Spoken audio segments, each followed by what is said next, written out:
Misalnya seneng satu perempuan, ketemu rivalnya langsung perang kan gak mikir. Tapi kalau kau bermikir, dia ngenangen cawe wedok iku ora seneng aku. Untungnya apa untuk wong ayu ora seneng, malah mau loro hati. Terus sudahlah, buruan dialihkan kemana kan gitu. Itu nak mau amin WA-an tukaran lewat SMS atau tarung langsung ora kau bermikir. Tapi kalau kau bermikir, akhirnya berpikir nih. Perempuan tadi sebenarnya yang disenangi siapa? Oke, ternyata senang Pak Erick. Sudah kita ngalah. Karena tidak ada nikmatnya kan menikahi perempuan yang sama sekali tidak mencintai kita. Tapi kalau nak kau berpikir pokoknya diprovokasi, wah kue kalah mbak A, kue kalah mbak B, pikirannya kan ojo sampai kalah. Bareng wis menang ternyata ada lah. Di Quran itu sampai lihat di tafsir Tobari itu ada ayat bal naqzifu bil haqqi 'alal batil fayadmaghuhu fa idza huwa zahid. Qadzafa itu kalau di kamus tak lihat itu takallama bila dalilin. Qadzafa itu yes, pokoknya sekenanya. Artinya gini, kebenaran Islam atau kebenaran hak itu kamu taruh sekenanya saja itu tetap menang. Apalagi kamu taruh secara teratur, kamu taruh sekenanya saja itu tetap menang. Sehingga di sini banyak sahabat yang hidup di Cina. Sekarang juga banyak orang alim yang milih hidup di Amerika, banyak orang alim yang milih hidup di Inggris. Dan mereka pede, percaya diri karena kebenaran itu kamu letakkan di mana saja itu tetap akan menang, akan menemukan momentum kemenangannya. Misalnya gini, contoh paling gampang. Dulu para peneliti, saya ulang lagi, dulu para peneliti itu ya datang kemana-mana, termasuk Ibnu Battuta, termasuk Ibnu Khaldun, ya semua peneliti itu suka neliti. Setelah diteliti, Quran itu satu-satunya kitab suci yang membicarakan sains, misalnya tentang falak, tentang astronomi, tentang asal-usul kejadian manusia, kejadian makhluk. Juga bicara tentang geografi, geologis, semuanya. Sementara kitab lain hanya cerita tentang mawaid wal hikam wal ibar. Jadi diteliti kayak apa, pada akhirnya hak ini yang menang. Bal naqzifu bil haqqi 'alal batil fayadmaghu fa idza huwa zahid. Saya berkali-kali cerita ada ulama yang ahli matematika. Ketika ditanya kenapa kamu suka ngajar matematika, sampai muridnya itu ragu, ini guruku mlebu swarga ta ora, penggaweane mulang matematika. Tapi para muridnya bermimpi bahwa Imam Amudi itu disuruh ngajar para malaikat. Dan itu pede betul dia. Kata Allah, ini ulama saya yang iman kepada saya setingkat iman kamu. Jadi malaikat itu tidak mungkin Gusti kita menyaksikan langsung engkau, sementara ini di bumi nggak nyaksikan jenengan. Kenapa bisa sepede dan seyakin itu? Akhirnya Imam Amudi disuruh ngajarin matematika. Jadi Anda kalau profesor itu nanti harus sempat ngajari malaikat, itu baru benar-benar profesor. Jadi nanti di akhirat ngajari siapa? Malaikat. Jadi ada seminar yang melibatkan banyak malaikat, narasumbernya itu seorang profesor. Itu ketika kenapa engkau begitu yakin kalau Allah itu Tuhan dan Allah itu Al-Wahidus Shomad. Terus Imam Amudi mulai nulis angka agak beraturan, 2, 3, 4, 5 sampai 1 miliar, 1 triliun, semuanya agak beraturan.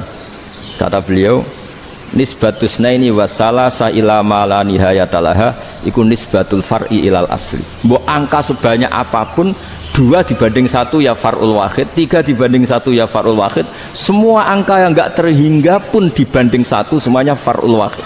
Semua angka sebanyak apapun itu cabang dari angka 1. Fakullu hadhil awalim far'un minal wahidis shomad, yaitu Allah Subhanahu wa ta'ala. Wakil malaikat tepuk tangan, iya juga. Jadi begitu juga ada ulama itu ahli gambar. Saya dulu ngaji sama Mbah Mun Al-Husunul Hamidiyah, itu kitabnya itu banyak gambarnya. Dan gale gambar yang ngawur betul, mangga ahli gambar. Saya lepol, tersempurna lele. Semua gambar bangunan, gambar sapi, pokoknya gambar. Ternyata dia menemukan Tuhan itu dari gambar. Gambar serapi ini atau seruwet ini sama. Gambar rapi sama ruwet itu sama kalau dalam pandangan tauhid. Dimulai minan nuqtah al-wahidah. Kowe cek gambar sing rapi sing indah, cek gambarmu elek, dimulai dari 1 titik, dan titik ini nuqtatil wujud, yaitu Allah Subhanahu wa ta'ala. Jadi nek cara ahli tauhid gak penting gambare apik, menang lomba atau ora penting. Butuhe hadis surah ini gambar baik yang rapi maupun ndak adalah min nuqtah dari 1 titik. Nah, alam raya sebanyak ini mbok gambar mbok ora, sejak mulai Mars sampai Jupiter kabeh semua bentuknya yang banyak ini semuanya min nuqtatil wujud, yaitu dari titik wujud ini kok Allah Subhanahu wa ta'ala. Di sini hebatnya ulama-ulama, mbok dia pengajar matematika, mbok pengajar gambar, semuanya dipakai perangkat untuk tauhid. Nah, itu kan juga bagian dari Islam damai, Islam yang sangat tidak perlu perang untuk orang dipaksa Islam. Nggak perlu provokatif kayak tadi pidatonya rektor jenengan tadi. Jadi ciri utama ilmuwan tuh kalau ngomong datar tapi logikanya nggak terbantahkan, itu ciri khas ilmuwan. Kalau ciri khas politikus kalau ngomong itu keras, provokatif lah kira-kira gitu. Tapi isinya biasa. Nah saya berharap nanti semua profesor doktor itu datar tapi isinya kualitasnya bagus ini. Mentes. Jadi makanya terus kata ulama, kenapa diistilahkan balnat zifu bil haqqi? Kenapa pakai qadzafa sementara qadzafa maknanya takallama bila dalil? Maksudnya bila dalil di sini itu min ghairi ikhtiyajin ila dalilin. Kebenaran itu memang nggak butuh dalil. Apa kita perlu dalilnya apa? Buktinya apa? Kalau 3 itu cabang dari 1. Wong gendeng yang takut gitu pas orang gendeng. Wong 3 cabang dari 1 kok ditanyakan buktinya apa? Itu min awalil bidah. Pertama orang pasti tahu kalau 3 itu far'ul wahid, 1 juta juga far'ul wahid, 1 miliar juga far'ul. Gambar yang sebanyak apapun ya dimulai dari 1 titik, cek gambar bener maupun yang tidak. Akhirnya apa? Ulama dulu itu sebegitu rileks nerangkan tauhid. Lalu kenapa asma ini yang ya ini kan khas NU ya, khas pesantren. Sebenarnya saya keberatan pakai istilah khas NU, pakai khas pesantren, karena NU itu anaknya pesantren, jangan dibalik pesantren anaknya NU, karena sebelum ada NU itu ada pesantren. Tapi kayaknya Unisma lebih suka pakai bahasa NU, dan saya ya agak-agak orderan yang terpaksa disuruh ngomong. Ini agak apa ya, agak kacau sebetulnya, ini agak kacau. Jadi NU itu sama pesantren itu tua pesantren. Jadi NU dilahirkan pesantren, bukan dibalik pesantren dilahirkan NU. Sehingga barokahnya didirikan pesantren ini, kadang nyuwun sewu sekali Mbah Hasyim itu kadang ide besar beliau itu ora dituruti wong NU. Jadi Mbah Hasyim cara kula kok dadi Mbah Hasyim ya mangkel. Mbah Hasyim itu ngarang meno kentong. Nggih ngarang meno beduk, tapi wong NU nganggo kentong. Beduk. Dan uniknya Mbah Hasyim nggak tersinggung, karena ciri khas pesantren itu membolehkan perbedaan apa? Pendapat. Itu masyhur khilafnya Mbah Hasyim sama Bapak Mas Kumambang itu sampai dikitabkan, saling ngeritik, saling macam-macam lah. Jadi cara berpikir Mbah Hasyim ketika Nabi rembukan, ini gimana ya cara menentukan waktu sholat ya?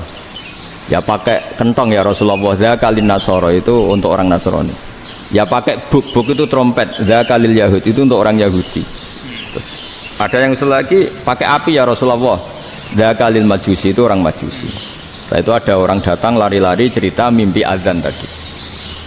Ya itu terus dipakai sarana pemanggilan sholat ya azan itu. Sehingga Mbah Hasyim menolak. Saya sekarang sering kampanye sedekah karena misalnya sering saya itu didatangi orang kaya. Sudah dapat gratisan brutu itu geremeng. Nah ini kita sudah pakai buminya Allah itu gratis, pakai airnya ya gratis, pakai oksigen ya gratis, kok masih brutu itu sudah jadi hamba yang nggak bener ya. Jadi bayangkan kalau kita pakai oksigen bayar, pakai buminya bayar, pakai airnya bayar semua, kayaknya kita tidak mampu membayar ya. Dan kita sama Allah hanya disuruh ikrar, disuruh sujud. Pentingnya ilmu satu bahwa itu akan menjadikan satu perilaku. Misalnya begini ya, dulu itu kiai-kiai Jawa zaman dulu itu berpatokan karena dulu pemerintahan Hindia Belanda, seorang lagi masih pemerintahan Hindia Belanda. Itu dalil yang sering diutarakan itu sebaik-baiknya umara itu yang datang ke ulama, terus sejelek-jeleknya ulama itu yang datang ke umara. Tapi semenjak pemerintahan Indonesia dan kemudian ditandai beberapa tokoh kayak Gus Wahid putra Kiai Hasyim jadi Menteri Agama, ada Gus Wahid putra Kiai Wahab juga jadi Menteri Agama, ada Kiai Fathur Rahman keluarga Mbah Maimun keluarga Sarang juga pernah jadi Menteri Agama. Kemudian bersamaan dengan itu dibangunlah satu pegangan ilmu. Pegangan ilmu ini penting karena ini yang mengilhami semua orang Islam, terutama ya utamanya ulamanya. Ada seorang ustadz, seorang guru ngaji yang karena melihat rata-rata penguasa itu zalim, datang ke Harun ar-Rasyid. Ini perlu disemak, datang ke Khalifatullah atau Amirul Mukminin Harun ar-Rasyid. Karena beliau seorang raja tentu terduga lah, atau ya umumnya atau gimana lah istilahnya. Itu ya rata-rata ya agak seenaknya namanya raja, namanya penguasa. Ini dalam pikiran ustadz itu tidak mesti dalam fakta. Kemudian si ustadz itu matur, ya Amirul Mukminin, ini nasihun lak famusaddidun alaika fala tajidanna fi nafsika syai'an. Saya ini mau nasihati Anda, kemudian saya cara nasihati itu keras. Tolong jangan dimasukkan hati. Dia bilang famusaddidun alaika, karena nanti kalau nasihati itu keras sekali. Tolong dimaklumi, karena ini penting, karena Anda harus dinasihati secara keras. Tapi sebelum nasihat itu diutarakan, kata Harun ar-Rasyid, karena beliau Bani Abbas dan beliau orang alim, termasuk muridnya Imam Malik. Kata Harun ar-Rasyid, uskut, kamu diam Ustaz. Inna Allaha ta'ala arsala man huwa khairun minka ila man huwa syarrun minni. Wa ma'adhalika yaqulu Allahu ta'ala faqura lahu qawlan layyinal la'allahu yatadzakkaru aw yakhsha. Jadi ini sekaligus etika dan norma ya bagi semua dai di Indonesia dan semua kita. Wahai Ustadz, kamu diam. Allah Ta'ala itu ngutus orang yang lebih baik ketimbang kamu, yaitu Nabi Musa, ke orang yang lebih jelek ketimbang saya, yaitu ke Fir'aun. Itu saja harus pakai etika, faqula lahu qawlan layyinan. Kamu harus ngomong yang halus. Jadi intinya ini Harun ar-Rasyid komplain, kamu itu kalau jadi Ustadz kok ngaji kira-kira gitu.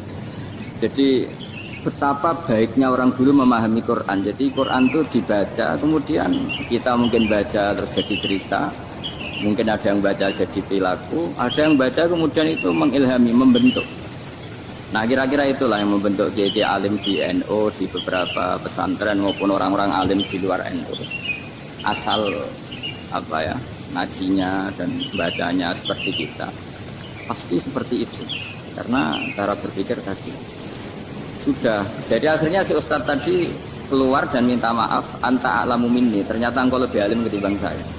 Jadi kalimat famusaddidun alika, saya akan keras cara memberi nasihat, itu yang diket, yang dipotong, yang dibatalkan atau yang diralat oleh Khalifatullah Harun ar-Rasyid. Itu dikatakan inna Allaha ta'ala arsala man huwa khairun minka ila man huwa syarrun minni. Yaitu Allah mengutus orang yang lebih baik ketimbang kamu, yaitu Nabi Musa, ke orang yang lebih jelek ketimbang saya, yaitu Fir'aun. Itu pun harus faqula lahu qawlan layyinan. Cara berdakwah harus dengan kata-kata yang halus, yang lembut, yang indah. Dan dengan kata-kata itu diharapkan la'allahu yatadzakkaru aw yakhsha. Semoga yang didakwai menjadi ingat. Sehingga dengan kemampuan ilmiah seperti ini menjadi pegangan bersama bahwa kita sebagai dai atau sebagai tetangga atau sebagai sama-sama warga Indonesia, bawaan kita memang harus faqula lahu qawlan layyinan la'allahu yatadzakkaru aw yakhsha. Kemudian dalam disiplin ilmu yang lain, halus itu tidak kuat. Angin itu ya halus, tapi kalau di manage itu jadi kekuatan yang besar. Begitu juga air dan sebagainya. Sehingga tidak perlu khawatir terus kalau dakwah halus itu tidak punya efek yang signifikan. Tidak juga. Allah Ta'ala itu pengelola angin. Angin itu kekuatannya dasar, sehingga Nabi Sulaiman dikasih kekuatan angin dan bisa terbang kemana-mana. Kemudian sekarang jadi teknologi yang banyak memanfaatkan angin, mulai rem, mulai apa saja. Sehingga dari cerita saya ini kemudian terus kiai-kiai itu membentuk dakwah termasuk di ekonomi dengan cara yang rileks. Nah cara rileks itu satu tentu dimulai dengan ilmu. Misalnya begini, saya beri contoh. Ketika ada orang melafadzkan kalimat la ilaha illallah, tiada Tuhan selain Allah. Kemudian kalimat ini mungkin kalau orang NU baca itu rutin ya, karena kiainya kelamaan dia yang ikut sambil tidur. Ya. Kalau tahlil itu disebut kiai tertentu itu mesti yang belakang wah suwi itu kalau dia itu lama itu. Nah kiainya juga karena jadi lakon ya kan lebih semangat karena pegang mic. Biasanya gitu di NU itu. Kalau khotib mesti semangat karena pegang mic, yang dengerin mesti ngantuk karena monoton gitu. Karena yang dengerin sudah tahu pasti nyuruh baik meninggalkan yang jelek. Jadi ilmunya sudah disimpulkan dulu. Setiap yang tidur di masjid mesti tak tanya kenapa tidur. Ilmunya ada perkembangan, terus nyuruh yang baik meninggalkan yang jelek. Tapi kalau ilmunya agak ada perubahan kan dengar semua pasti nyuruh yang jelek meninggalkan yang baik. Karena watak manusia itu agak-agak suka fitnah, itu suka geger. Tapi kalau monoton itu mesti enggak. Tapi yang menjadi pegangan kita, saya ulang lagi, itu ilmu dulu. Saya ulang lagi itu. Saya berkali-kali menyontohkan, kalau ada orang kafir, orang yang tidak bersyahadat 70 tahun, kemudian dia bersyahadat sekali saja di akhir hayatnya. Itu kata Allah, qulil ladzina kafaru iyyantahu yughfar lahum ma qad salaf. Katakan ke mereka yang kafir, jika dia mau bersyahadat, itu masa lalunya diampuni semua. Sehingga kedahsyatan kalimat ini luar biasa. Orang yang kafir 70 tahun saja, barokahnya la ilaha illallah ini, dosanya bisa diampuni semua. Nah kemudian karena ilmu ini tidak begitu populer atau kurang dipopulerkan, atau kita sendiri kurang menghayati, sehingga la ilaha illallah itu lebih dianalisis cara lafaz ini, pelafatannya ada sanadnya enggak ya? Terus cara melafatkan bareng-bareng seperti itu ada tumpengan ini bid'ah enggak ya? Jadi pertanyaannya sudah tidak tentang keramatnya atau sakralnya atau fadilahnya la ilaha illallah, tapi sudah macam-macam. Jadi dengan cara seperti ini ada hadisnya enggak, legal enggak, terus ada sanadnya enggak. Jadi saya mohon semohon-mohonnya untuk teman-teman yang di Al-Iman itu harus ngaji. Ngaji itu nanti kamu tahu cara mandang sebuah ibadah atau perilaku atau apa sajalah tahu. Karena al-ilmu yurisul ahwal, ilmu itu bisa mengilhami cara pandang. Dulu yaitu saya ulang lagi, ketika zaman Hindia Belanda, karena pemerintahnya Hindia Belanda itu ulama-ulama keras sekali, sejelek-jeleknya ulama itu yang datang ke Umaroh. Tapi setelah era Mbah Hashim, era sampai Mbah Maimun, itu mereka peduli sama Umaroh, sama semuanya sama-sama warga Indonesia yang ingin melihat Indonesia yang lebih baik. Sehingga banyak, ya kakak saya sendiri pernah wakil bupati, putra Mbah Maimun wakil gubernur. Ini teman saya Kiai Habib ya bupati. Semenjak itu terus, dan itu nggak lepas dari cara pandang. Itu cara pandang diantaranya adalah mulane kabeh wali iku syaratnya umiin kabeh. Jadi aku masuk pengalaman aku ora roh dhuwit kuwi ora roh apa ora. Tapi kok aja sampe terus ra dhuwit lek kowe elek nyoron ngene wae. Ya aja sampe kowe seneng dhuwit ora seneng loro. Wis loro. Seneng wong wedok kono ora. Seneng loro. Mane dawuh Kanjeng Nabi nak ngalem wali-wali iku wong nek parek pangeran atat dunya wa hiya rahimah. Dunia uteko dhewe ya rahimah. Dunia iku ino, ngremek-ngremek ben ditampa. Go dunia dhisik didhawuhi Allah, iki kanggo pidato ora pas iki cerita ya. Dunia didhawuhi Allah ya dunya ukhdumi man khadamane. Ukhdumi man khadamane. Dunia kowe iku kudu ngitmai wong sing ngitmai aku. Mane ono wali kok rada golek-golek ya rada aneh. Ya tapi ya ora apa-apa sih nggo lucu-lucunan apa. Jebule tenan apa. Lah sing keliru nak tenan, nak lucu-lucunan pantes-pantese manusa ora apa-apa. Tapi nak tenan ya muskilah. Muskilah. Mergo donya wis dikitabi apa? Ya dunya ukhdumi man khodam. Ya saiki kowe khodam apa ta ora? Nek kowe khodam apa kan mesti. Ya kilani dhewe awakmu kok. Assalamualaikum, halo sobat semua, kembali lagi di nak malam pitulasan itu tirakatan jeruk jujur apa? Jadi aku mulai di sana malam pitulas itu kayak katut-katut tirakatan. Jebule eleng nak isu ono makhluk-makhluk ngaji lah. Ya wes kabeh marhaban biwasiati Rasulillah. Bila itu tetap kagungannya wa sarasan mulku samawati te pira-pira kerajaan langit wal ardi lan bumi. Yakhluqu gawe sapa wa ta'ala ma yasa ya habul ma yasa. Paring sapa wa ta'ala lima yasa minal aulad inasan ing pira-pira wedok. Wa yahabu lan paring sapa wa lima yasa adzukura ing pira-pira lanang. Au yuzawiju. Utawa nyilang sapa Allah, mentazwi itu menyilang dadekno ya anak lanang dia anak wedok. Hum ing wong akeh ya caluhum dzukronau wa inasa. Allah dia gawe kowe dia anak lanang ya wedok. Wa calu ma yasa wa qima tapi ya ana sing digawe ora duwe anak. Kabeh kersane Allah Subhanahu wa taala. Dadi ana sing duwe anak lanang tok, ana sing duwe anak wedok tok, ana sing duwe anak lanang wedok, tapi ana sing ra duwe anak. Fala yalidu mongko orang lahirna sapa akim wala yuradu lan ora den lahirna sapa lahu kedhe akim. Inna usatamna wa ta'ala wa alimun. Iku zat maksudnya fala yalidu misalnya ning cah wedok dene ra iso nglahirno. Kan yalidu bali ning manu saged mudzakkar saged napa? Inna usatamna wa ta'ala wa alimun dat sing pirsa bima yakhluqu lan apa sing Allah gawe kodine dat sing kuwasa alama ya. Mergo umpama angger wong kok duwe anak, mesti dianggap duwe anak iku kudrahe manusa. Barokah nyatane ana sing ra duwe anak padahal dikumpuli ketok anak manusa tidak siapa? Siapa. Kabeh anut kudrahe Allah Subhanahu wa taala. Wa makana larana iku libasarin kedhe manusa ayu kalimat dawuh ing basar sapa Allah illa ayu kecuali ento den paringi wahyu sapa ilahi maring basar wahyan kan wahyu fil manam misal ing dalam turu au bil ilham lan ilham. Ilham ya semasyhur kaya Nabi Ibrahim. Dekne yo mimpi, yo kepikiran nek iku tenang. Jadi jenenge yo ana manam yo ana napa? Ilham. Lan yo ana ragu sediluk darani yo mustarwiyah napa? Terus ana mantep darani yo menapa? Arafah. Ya mergo antarane manam mbek napa? Ilham kaya iya kaya ora. Mulane panggir maza taro dadi beliau sempat ngekei ruang untuk Ismail berpikir. Napa Ismail apa?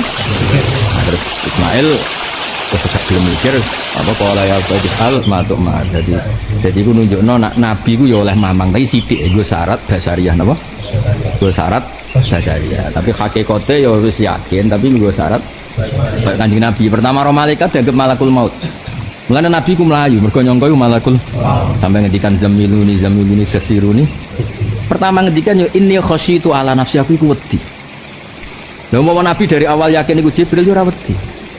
Mulane kadang ora roh iku penting, justru ora roh iku nunjukno nak jujur. Tapi nak roh malah kadang mereka yes. Mulane ora roh iku kadang apik. Disebut makun tatadri mal kitab walal iman.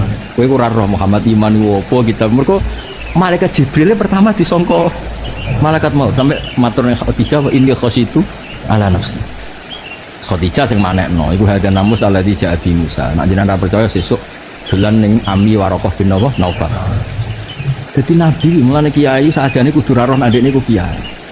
Kiai kok nyediakno tanggal yo rada aneh. Jane kiai sing bener iku ora roh adikne iku kiai. Hubungane mbek apa ya abdun mbek Rabbihi wis gak mikir liyane. Lho kula nganti saiki ya ora roh aku kiai. Aku nganti saiki koyo wong awam. Wae ngejak anak, wae ning Tegal, mulang-mulang gak ngerti aku kiai ora. Pokoke khitabuh ning aku apa. Berhubung kok demo ngene ya akhirnya ngaji, tapi ora perkara rasa kiai. Lah jenenge wong nganggur-nganggur teko ya. Sine soe. Lah iku kiai tenan, nek ngono iku berarti kiai tenan. Makun tatadri mal kitab. Kiai kok ngerti. Nah iki ulang prospek, iki ra prospek. Iya. Kanjeng Nabi ku pertama ketemu malaikat Jibril gak pirsa nek iku. Malaikat Jibril nyongkone malakul. Mulane muni inni khasyitu ala itu sampai bersane sausnya Khadijah, sausnya Warokoh bin Nawfal. Beberapa info beliau juga gak ngerti. Mulai disebut makun tatadri mal kitab balal ilmu. Kayak kurang. Tapi ora roh sing ngene iki sifatu madkhin, ora roh sing ngene iki dadi kelebihane Kanjeng Nabi. Jadi kadang ora roh iku penting. Lan kok kowe di masalah bojomu ya ora roh masalah lalumu iku ya alhamdulillah. Kadang baru gak roh. Kalau kowe ini kan ora roh hakku akhire ya urip pelang-pelang. Cara kowe roh hakku hisapi rambut sitok ora kok berguyu. Berhubung ra roh ya. Ya guyu. Jadi kadang ra roh wis dinikmati wae no. Makome makom ora roh.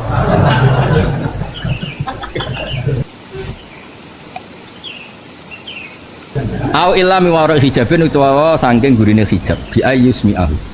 Gambare harus memperdengarkan sapa wahu ing basar-basar sing nabi kalam ing dawuh Allah, tapi wala ya.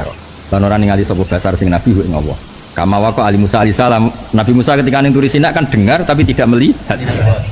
Au illa ayursila, kecuali ento ngutus sapa Allah rasulan rasul, misalnya malakan malaikat ka Jibril, fayuhya mongko maringi wahyu sapa rasul ilal mursal ilahi maring sing diutusna sapa ilahi al sing ditugasi ayu kalimuhu sing ngendikani sapa rasul hu ing mursal ilah. Mursal ilah berarti sapa? Kanjeng Nabi diini lan idine Allah. Mahyakna mae ngopo wae asal ngersano sapa ing ma. Inna satuna Allah wa aliyun. Iku zat sing luhur an sifatil muhdasin. Iki pinter Imam Suyuti. Piye-piye nak diredaksekno Allah ketemu langsung Kanjeng Nabi, ono pikiran nak Allah yaqulu fi makane napa? Tak baleni neh, iki ra kena go pidato. Gue pidato pokoke teko ngaji swarga. Roh raimu swarga. Tak baleni ya. Umpama wahyu ku kabeh langsung, sing ana mubasyarah Allah mbek Nabi mesti dikira Allah ya kullu di makanin. Allah nempat di satu tempat. Mulane apike kuwi wis rapati roh. Kadang lewat sare, kadang lewat Jibril, kadang koyo krungu swara tapi ora roh. Jadi kadang-kadang dunya ku apik ra roh. Mulane Senawawi Al-Bantani ku cara kula ku pancen wong pinter tenan. Roh rasane wong Jawa ya roh rasane akidah. Wa amma hadisul mi'raj fal makan binisbat lin nabi dunawah. Kulo iki eling rantak biru. Soal hadis mi'raj, makan ning kono Allah sowan ning Sidratil apa Kanjeng Nabi sowan teng ngendi? Iku fal makan binisbat lin nabi. Ya jenenge nabi ku manusa ya keceluk duwe makan. Kaya Nabi Musa keceluk ketemu Allah ning turi Sina. Jadi fal makan binisbat lin nabi la lillah no. La lillah. Jadi wong iku kudu ngaji mek wong alim. Jadi wong ku ngerti. Allah tetap laisa kamislihi syai'un. Nah, tapi kita iku manusa ketemune Allah ya gelem ra gelem dijelasno kan ning turi Sina kaya Rasulullah cara zahir ketemu ning Sidratil tapi tetap fal makan binisbat linnas ya duna wa mergo Allah iku la yaqulu bi makan. Lan maksudnya pinter aliyun an sifatil muhdasin. Tetap Allah itu sangat-sangat mulia, tidak mungkin tersentuh sifatnya barang sing muhdas. Ya macane iku muhdasin. Lah nggo pidato muhdisin ya ora apa-apa. Kok ora ora bedane ya. Wong-wong ngundang kiai iku saenake, Mas. Jadi kiai ini nasihati apa ora penting, penting rapat panitia iki rai ini pantes piro. Rai Pak. Misalnya ini ada di beberapa literatur fikih, di semua fikih, baik mazhab Syafi'i, Hanafi, Hambali, di semua kitab fikih. Misalnya ada orang mau masuk Islam, terus konsultasi sama ustadz atau sama kiai, Pak saya mau masuk Islam, kamu nggak boleh ngambil sikap monggo ngeteh dulu gitu, atau apalagi jajak ngobrol dulu. Karena 5 menit kita mempersilahkan ngopi dulu itu artinya dianggap kita membiarkan dia dalam keadaan kafir 5 menit dan kita dianggap ikut tanggung jawab. Sehingga di bab ada ulama yang ngebabkan itu sampai di bab murtad. Termasuk murtad adalah orang yang dimintai mensyahadatkan non muslim kemudian disuruh ngopi dulu atau lebih. Karena dianggap pembiaran sekian menit masih berstatus kafir. Jadi ibaratnya gini ya, kalau kita mungkin baru bapak-bapak baru pakai celana pendek terus ada orang kecelakaan di jalan, saya tak pakai baju dulu, nanti baru kamu saya selamatkan. Itu kan naif. Kalau begitu saja naif, apalagi orang yang kafir kemudian pas mau minta disyahadatkan kita bilang monggo mandi-mandi dulu, ngeteh-ngeteh dulu. Berarti ada pembiaran sekian menit, dia masih berstatus. Artinya begini, kalau dia saat itu kok dimatikan oleh Israel berarti mati dalam status kafir dan kita ikut tanggung jawab karena harusnya bisa Islam andai kan kita mensyahadatkan saat itu juga.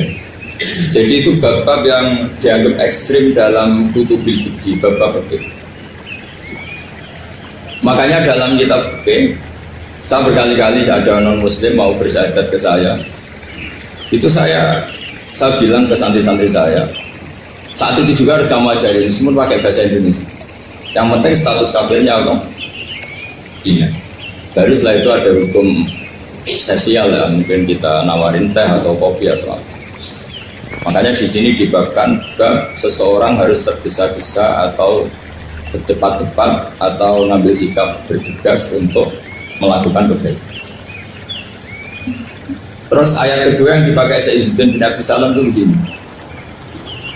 Ketika Allah mensifati orang munafik, status orang munafik itu apa? Wa idza qamu ila sholati qamu kusala. Mereka kalau dipanggil untuk sholat, dia berangkat tapi itu salah cara malas-malasan. Sehingga untuk menunjukkan kita loyal sama Allah itu ya paling tidak ada sikap di atas rata-rata. Makanya ada sa'i ya lari-lari kecil, tawaf juga disunatkan ada lari-lari kecil, disebut ar-romal itu lari-lari kecil untuk menunjukkan bahwa kita loyal sama Allah itu tidak sakobri kalau Jawa. Nah itu dibabkan sendiri. Jadi beda antara tergesa-gesa sama ekspresi serius. Jadi musyawarah itu ya kira-kira kan nggak mungkin lah kita dipanggil rektor atau kiai atau orang tua kita terus jalan leha-leha itu kan. Nah contoh yang diambil di sini begini. Ketika ada debat terbuka antara Fir'aun dan Musa, saya ulang lagi ya, ada debat terbuka antara Musa dan Fir'aun. Kan Nabi Musa datang ke Fir'aun. Lalu kata Fir'aun, Ini asal usul ayat ini, saya terangkan sejarahnya. Kata Fir'aun, lalu kalau kamu tidak nuhankan saya, Tuhan kamu siapa? Terus kata Musa, Rabbus samawati wal ardi, yang nuhani langit dan bumi. Fir'aun masih berkelit. Kalau Tuhan di bumi, setahu saya kemana-mana yang dituhankan saya, kata Fir'aun. Ma'alim tulakum min ilahi ghairi. Terus Nabi Musa masih ngendikan, ya sudah Tuhan yang nuhani langit. Terus Fir'aun manggil Haman. Haman itu arsitekturnya Fir'aun. Ya Haman ibnili sorhal ali abduhul asbab samawati fa'atoliya ila ilahi Musa. Haman bangunkan kami piramida yang tinggi. Saya ingin melihat Tuhannya Musa. Musa akhirnya mikir, karena kalaupun Fir'aun bisa naik ke langit tetap tidak bisa melihat Tuhan. Kita tahu Tuhan nggak bisa dilihat. Kita ngomongin aja udah lihat, apalagi Fir'aun rivalnya kan. Akhirnya Musa ganti argumentasi, yaitu argumentasinya Musa, Rabbukum wa Rabbu abaikumul awwalin. Ini perlu diingat dan berusaha sampaikan. Yang nuhani kamu dan yang menuhani leluhur kamu. Itu sangat memukul Fir'aun. Karena logikanya kalau Fir'aun itu Tuhan, berarti babanya dulu tanpa Tuhan. Ini ada Tuhan terlambat. Jadi kalau Fir'aun Tuhan, berarti bahnya tanpa Tuhan, karena zaman era mbahnya belum ada Tuhan. Karena perdebatan itu banyak punggawa Fir'aun yang mukmin. Wah, ini Fir'aun nggak bener ini. Kalau dia Tuhan berarti mbahnya tambah. Karena kalau iman itu akan diadili, akan dieksekusi, maka orang ini berstatus rojulum mukminum min ali Fir'aun yaktum imanah. Maka di Quran diterangkan wa qala rojulum mukminum min ali Fir'aun yaktumu imanah. Ada seseorang yang iman tapi menyembunyikan iman. Lah orang ini selalu ikut rapat di rapat-rapat penting Fir'aun, termasuk rapat ketika Fir'aun dan para tentaranya memutuskan membunuh Musa. Karena dia ikut rapat dan eksekutornya besok disuruh nangkap Musa, orang ini malam itu juga nemuin Musa terus bilang innal mal ayat tabiru nabikal yakdulu ka Musa. Rapat tadi malam memutuskan kamu besok dibunuh, maka kamu harus bergegas meninggalkan Mesir. Nah, dari kesimpulan itu, dari cerita itu kemudian diambil secara hukum fikih bahwa untuk menyelamatkan darah harus bergegas. Andai kan Musa itu kok sak kobre, sak sempate, maka keburu. Andai kan ini rojul ini tadi, orang tadi penasihat tadi, kok sak kobre ya, maka berarti Musa terlanjur tertang. Jadi itu pentingnya ulama ya. Jadi cerita yang linier, cerita yang seakan-akan cerita di tangan ulama tetap menjadi al-ahkam al-fiqhiyah, menjadi ketentuan-ketentuan apa? Jadi yang diambil di sini adalah lelaki tadi yang ikut rapat jadi bergegas menemui Musa, memberitahu kalau kamu besok mau dieksekusi, fakrus, maka kamu harus secepatnya keluar dari Mesir untuk menyelamatkan diri. Terus oleh Syaizuddin tidak disalah dibabkan bab harus tergesa-gesa menyelamatkan darahnya orang apa? Islam. Jadi ini penting saya sampaikan. Jadi al-qasas ya, semua cerita di Quran itu tidak sebagai cerita, karena Quran tidak ingin melahirkan pendongeng, tapi harus menjadi ibrah, menjadi teladan. Jadi makanya terus di kitab-kitab ulumul Quran diterangkan al-qasas ya, beberapa cerita di Quran adalah semuanya menjadi ketentuan fikih. Saya ulang lagi ya, semua cerita yang ada di Quran itu menjadi ketentuan fikih, meskipun alurnya apa? Cerita. Kayak tadi kan alurnya cerita bahwa lelaki ini bergegas nemui Musa supaya Musa cepat keluar dari Mesir. Terus dibabkan babul musaroah ila musifik. Saya teruskan. Wa kama la ra'ayna ma yaqtulu musliman law taqtu alaihi la qatalahu fal musaroah ila takrisihi min wajibatun. Idlaisal unatu mahmudatan fi kulli syai'in falaha mawatin untuk madu fiha wa mawatin untuk kambu fiha wa kadari kal musaroah wal lain wal dulta wa ghairuhuma. Terus cara berpikir ulama, saya pernah baca dalam satu sejarah ulama besar namanya Sufyan Ats-Tsauri. Sufyan Ats-Tsauri itu menjadi wali itu gara-gara kalau sholat di masjid itu beliau datang sebelum adzan. Saya ulang lagi, beliau datang sebelum adzan. Ditanya, kenapa kalau kamu datang sebelum adzan? Saya ini gak ingin jadi hamba yang buruk. Hamba yang buruk atau pembantu yang buruk adalah setempe nunggu dipanggil. Misalnya kita tahu majikan kita pasti manggil jam 7. Kemudian jam 7 itu Anda masih ngopi, masih tata-tata, itu kan tidak menghormati majikan. Harusnya kamu setempe di jam yang saat itu. Saya sekarang sering kampanye sedekah tepat, karena misalnya sering saya itu didatangi orang kaya, sudah dapat gratisan bruto itu berembang. Nah ini kita sudah pakai buminya Allah itu gratis, pakai airnya ya gratis, pakai oksigen ya gratis, kok masih bruto itu sudah jadi hamba yang nggak benar ya. Jadi bayangkan kalau kita pakai oksigen bayar, pakai buminya bayar, pakai airnya bayar semua, kayaknya kita tidak mampu membayar ya. Dan kita sama Allah hanya disuruh ikrar, disuruh sujud.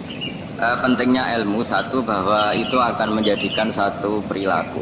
Misalnya begini ya, dulu itu kiai-kiai Jawa zaman dulu itu berpatokan, karena dulu pemerintahan Hindia Belanda, seorang lagi masih pemerintahan Hindia Belanda, itu dalil yang sering diutarakan itu sebaik-baiknya umara itu yang datang ke ulama, terus sejelek-jeleknya ulama itu yang datang ke umara.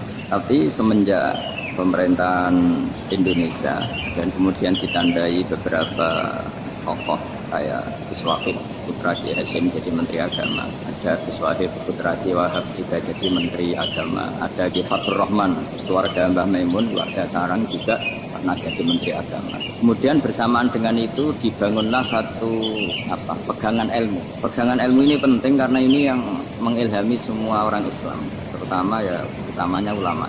Ada seorang ustadz, seorang guru ngaji yang karena melihat rata-rata penguasa itu zalim ya, datang ke Harun ar-Rasyid. Ini perlu disemak, datang ke Khalifatullah atau Amirul Mukminin Harun ar-Rasyid. Karena beliau seorang raja, tentu terduga lah, atau ya umumnya atau gimana istilahnya. Itu ya rata-rata ya agak seenaknya, namanya raja, namanya penguasa. Ini dalam pikiran ustadz itu tidak mesti dalam fakta.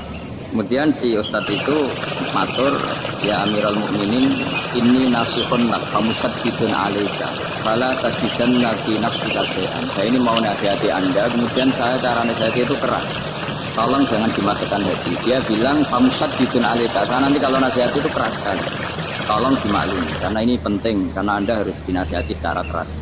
Tapi sebelum nasihat itu diutarakan, kata Harun ar-Rasyid, karena beliau Bani Abbas dan beliau orang alim termasuk muridnya Imam Malik, kata Harun ar-Rasyid, uskut, kamu diam Ustaz. Inna Allaha ta'ala arsala man huwa khairun minka ila man huwa syarrun minni wa ma'adhalika yaqulu Allahu ta'ala faqula lahu qawlan layyinan la'allahu yatadzakkaru aw yakhsha. Jadi ini sekaligus etika dan norma ya bagi semua dai di Indonesia dan semua kita. Wahai Ustadz, kamu diam. Allah Ta'ala itu ngutus orang yang lebih baik ketimbang kamu, yaitu Nabi Musa, ke orang yang lebih jelek ketimbang saya, yaitu ke Fir'aun. Itu saja harus pakai etika, faqula lahu qawlan layyinan. Kamu harus ngomong yang halus. Jadi intinya ini Harun ar-Rasyid komplain, kamu itu kalau jadi ustadz kok ngaji kira-kira gitu. Jadi betapa baiknya orang dulu memahami Quran. Jadi Quran itu dibaca, kemudian kita mungkin baca terus jadi cerita, mungkin ada yang baca jadi perilaku, ada yang baca kemudian itu mengilhami, membentuk. Nah kira-kira itulah yang membentuk kiai alim di NU, di beberapa pesantren maupun orang-orang alim di luar NU. Asal ngajinya dan bacanya seperti kita, pasti seperti itu. Karena cara berpikir tadi sudah. Jadi akhirnya si ustadz tadi keluar dan minta maaf, anta alamu minni, ternyata engkau lebih alim ketimbang saya. Jadi kalimat famusaddidun alika, saya akan keras cara memberi nasihat, itu yang diket, yang dipotong, yang dibatalkan atau yang diralat oleh Khalifatullah Harun ar-Rasyid. Itu dikatakan Inna Allaha ta'ala arsala man huwa khairun minka ila man huwa syarrun minni. Yaitu Allah mengutus orang yang lebih baik ketimbang kamu, yaitu Nabi Musa, ke orang yang lebih jelek ketimbang saya, yaitu Fir'aun. Itu pun harus faqula lahu qawlan layyinan. Cara berdakwah harus dengan kata-kata yang halus, yang lembut, yang indah. Dan dengan kata-kata itu diharapkan la'allahu yatadzakkaru aw yakhsha. Semoga yang didakwai menjadi ingat. Sehingga dengan kemampuan ilmiah seperti ini menjadi pegangan bersama bahwa kita sebagai dai atau sebagai tetangga atau sebagai sama-sama warga Indonesia, bawaan kita memang harus faqula lahu qawlan layyinan la'allahu yatadzakkaru aw yakhsha. Kemudian dalam disiplin ilmu yang lain, halus itu tidak kuat. Angin itu ya halus, tapi kalau di manage itu jadi kekuatan yang besar. Begitu juga air dan sebagainya. Sehingga tidak perlu khawatir terus kalau dakwah halus itu tidak punya efek yang signifikan. Tidak juga. Allah Ta'ala itu pengelola angin. Angin itu kekuatannya dasar. Sehingga Nabi Sulaiman dikasih kekuatan angin dan bisa terbang kemana-mana. Kemudian sekarang jadi teknologi yang banyak memanfaatkan angin. Mulai rem, mulai apa saja. Sehingga dari cerita saya ini kemudian terus kiai-kiai itu membentuk dakwah termasuk di ekonomi dengan cara yang rileks. Nah, cara rileks itu satu tentu dimulai dengan ilmu. Misalnya begini, saya beri contoh. Ketika ada orang melafadzkan kalimat la ilaha illallah, tiada Tuhan selain Allah. Kemudian kalimat ini mungkin kalau orang NU baca itu rutin ya, karena kiainya kelamaan ya yang ikut sambil tidur. Kalau tahlil itu disebut kiai tertentu itu mesti yang belakang wah suwi itu kalau dia itu lama itu. Nah kiainya juga karena jadi lakon ya kan lebih semangat karena pegang mic. Biasanya gitu di NU itu. Kalau khotib mesti semangat karena yang pegang mic, yang dengerin mesti ngantuk karena monoton gitu. Karena yang mendengerin sudah tahu pasti nyuruh baik meninggalkan yang jelek. Jadi ilmunya sudah disimpulkan dulu. Setiap yang tidur di masjid mesti tak tanya kenapa tidur. Ilmunya tidak ada perkembangan, terus nyuruh yang baik meninggalkan yang jelek. Tapi kalau ilmunya agak ada perubahan kan dengar semua pasti nyuruh yang jelek meninggalkan yang baik. Karena watak manusia itu agak-agak suka fitnah, itu suka geger. Tapi kalau monoton itu mesti enggak. Tapi yang menjadi pegangan kita, saya ulang lagi, itu ilmu dulu. Saya ulang lagi itu. Saya berkali-kali menyontohkan, kalau ada orang kafir, orang yang tidak bersyahadat 70 tahun, kemudian dia bersyahadat sekali saja di akhir hayatnya. Itu kata Allah, qulil ladzina kafaru iyam tahu yufar lahum ma qad salam. Katakan ke mereka yang kafir, jika dia mau bersyahadat, itu masa lalunya diampuni semua. Sehingga kedahsyatan kalimat ini luar biasa. Orang yang kafir 70 tahun saja, barokahnya la ilaha illallah ini, dosanya bisa diampuni semua. Nah kemudian karena ilmu ini tidak begitu populer atau kurang dipopulerkan, atau kita sendiri kurang menghayati, sehingga la ilaha illallah itu lebih dianalisis. Cara lafadz ini, pelafatannya ada sanadnya enggak ya? Terus cara melafatkan bareng-bareng seperti itu ada tumpengan ini bid'ah enggak ya? Jadi pertanyaannya sudah tidak tentang keramatnya atau sakralnya atau fadilahnya la ilaha illallah, tapi sudah macam-macam. Jadi dengan cara seperti ini ada hadisnya enggak, legal enggak, terus ada sanadnya enggak. Jadi saya mohon semohon-mohonnya untuk teman-teman yang di Al-Iman itu harus ngaji. Ngaji itu nanti kamu tahu cara mandang sebuah ibadah atau perilaku atau apa sajalah tahu. Karena al-ilmu yurisul ahwal, ilmu itu bisa mengilhami cara pandang. Dulu yaitu saya ulang lagi, ketika zaman Hindia Belanda, karena pemerintahnya Hindia Belanda itu ulama-ulama keras sekali, sejelek-jeleknya ulama itu yang datang ke Umaroh.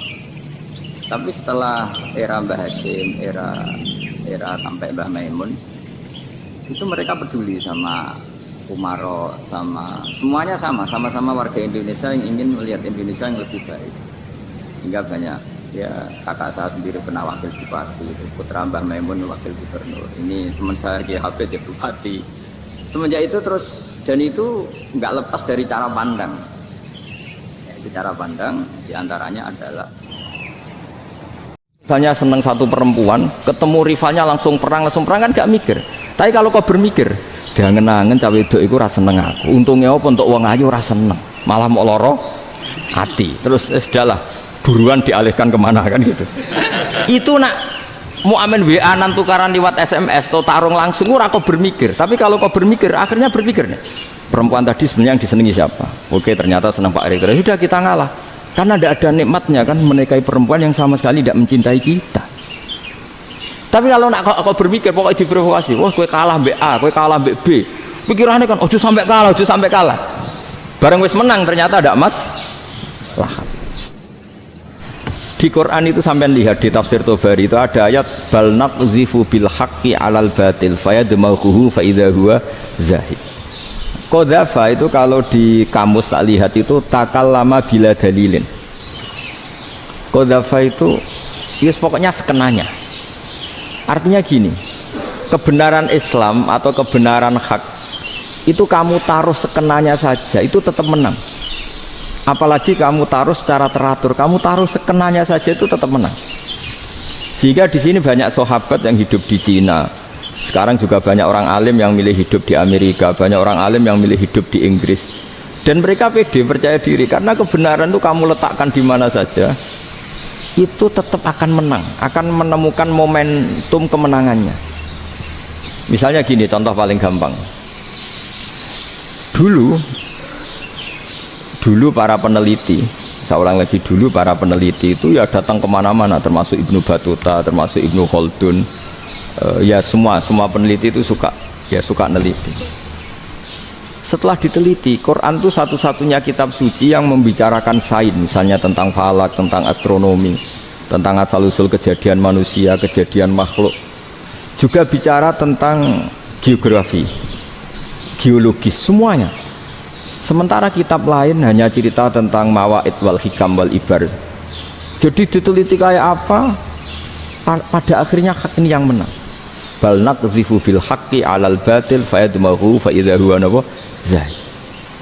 Saya berkali-kali cerita, ada ulama yang ahli matematika. Ketika ditanya kenapa kamu suka ngajar matematika, sampai muridnya itu ragu, ini guruku mlebu swarga ta ora, penggaweane mulang matematika. Tapi para muridnya bermimpi bahwa Imam Amudi itu disuruh ngajar para malaikat. Dan itu pede betul dia. Kata Allah, ini ulama saya yang iman kepada saya setingkat iman kamu. Jadi malaikat itu tidak mungkin Gusti, kita menyaksikan langsung engkau sementara ini di bumi, nggak nyaksikan jenengan. Kenapa bisa sepede dan seyakin itu? Akhirnya Imam Amudi disuruh ngajarin matematika. Jadi Anda kalau profesor itu nanti harus sempat ngajari malaikat, itu baru benar-benar profesor. Jadi nanti di akhirat ngajari siapa? Malaikat. Jadi ada seminar yang melibatkan banyak malaikat, narasumbernya itu seorang profesor.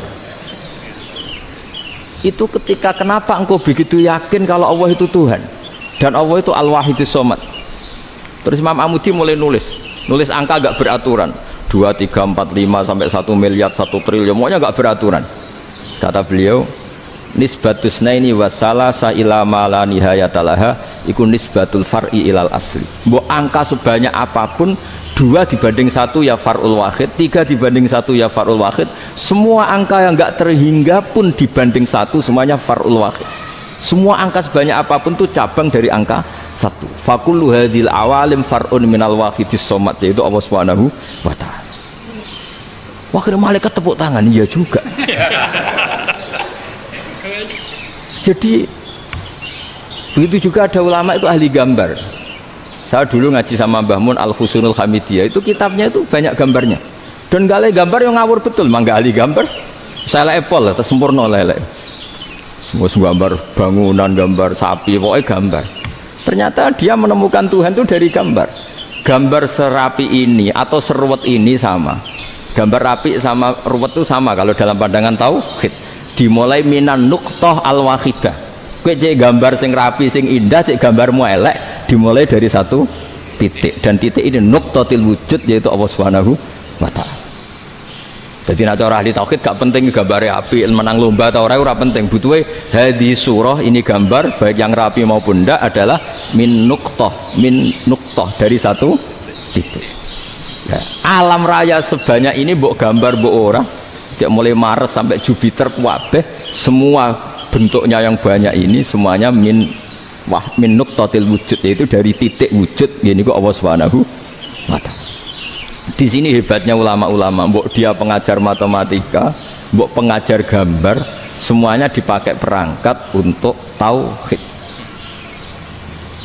Nah, itu kan juga bagian dari Islam damai, Islam yang sangat tidak perlu perang untuk orang dipaksa Islam, nggak perlu provokatif kayak tadi pidatonya rektor jenengan tadi. Jadi ciri utama ilmuwan tuh kalau ngomong datar tapi logikanya nggak terbantahkan, itu ciri khas ilmuwan. Kalau ciri khas politikus kalau ngomong itu keras, provokatif lah kira-kira gitu. Tapi isinya biasa. Nah saya berharap nanti semua profesor doktor itu datar tapi isinya kualitasnya bagus ini. Mentes. Jadi makanya terus kata ulama kenapa diistilahkan balnat zifu bil haqqi, kenapa pakai kodhafa sementara kodhafa maknanya takallama bila dalil. Maksudnya bila dalil di sini itu min ghairi ikhtiyajin ila dalilin, kebenaran itu memang nggak butuh dalil. Apa kita perlu dalilnya apa, buktinya apa? Kalau 3 itu cabang dari 1, wong gendeng yang takut gitu pas orang gendeng. Wong 3 cabang dari 1 kok ditanyakan buktinya apa? Itu min awalil bidah. Pertama orang pasti tahu kalau 3 itu far'ul wahid, 1 juta juga far'ul wahid, 1 miliar juga far'ul. Gambar yang sebanyak apapun ya dimulai dari 1 titik, cek gambar bener maupun yang tidak. Akhirnya apa? Ulama dulu itu sebegitu rileks nerangkan tauhid. Lalu kenapa asma ini yang ya ini kan khas NU ya, khas pesantren. Sebenarnya saya keberatan pakai istilah khas NU, pakai khas pesantren karena NU itu anaknya pesantren, jangan dibalik pesantren anaknya NU, karena sebelum ada NU itu ada pesantren. Tapi kayaknya Unisma lebih suka pakai bahasa NU dan saya ya agak-agak orderan yang terpaksa disuruh ngomong. Ini agak apa ya, agak kacau sebetulnya ini, agak kacau. Jadi NU itu sama pesantren itu tua pesantren. Jadi NU dilahirkan pesantren, bukan dibalik pesantren dilahirkan NU. Sehingga barokahnya didirikan pesantren ini, kadang nyuwun sewu sekali Mbah Hasyim itu kadang ide besar beliau itu ora dituruti wong NU. Jadi Mbah Hasyim cara kula kok dadi Mbah Hasyim ya mangkel. Mbah Hasyim itu ngarang meno kentong. Nggih ngarang meno beduk, tapi NU nganggo kentong. Beduk. Dan uniknya Mbah Hasyim enggak tersinggung. Karena ciri khas pesantren itu membolehkan perbedaan apa? Pendapat. Itu masyhur khilafnya Mbah Hasyim sama Bapak Kemas Kumambang itu sampai dikitabkan. Saling ngeritik, saling macam-macam lah. Jadi cara berpikir Mbah Hasyim ketika Nabi rembukan, ini gimana ya cara menentukan waktu sholat ya? Ya pakai kentong ya Rasulullah, dzakalin nasara itu untuk orang Nasrani. Ya pakai buk itu trompet, dzakalil Yahud itu untuk orang Yahudi. Terus, ada yang lagi pakai api ya Rasulullah, dzakalil Majusi itu orang Majusi. Setelah itu ada orang datang lari-lari cerita mimpi azan tadi. Ya itu terus dipakai sarana pemanggilan sholat ya azan itu, sehingga Mbah Hasyim menolak.